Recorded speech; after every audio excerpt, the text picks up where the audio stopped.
Oi galera, uma boa noite a todos. A gente veio fazer umas compras, né mãe? Foi no povo, Okay. no mercado, aproveitar a oferta. Comprou mais material para fazer mais base, para fazer mais sabonete, né mãe? Sim. Já aproveitei e me pesei, né? Que tem algumas coisas que estão acontecendo. Breve eu vou contar para vocês na internet, porque a situação tá muito absurda, tá demais. E como a gente tem muitos seguidores, por que não contar para os seguidores o que está acontecendo, né?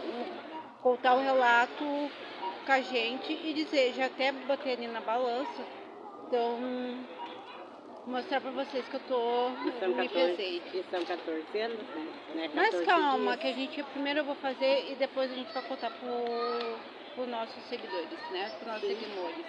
É só isso, galera. Muito obrigado. Desde já, nós agradecemos.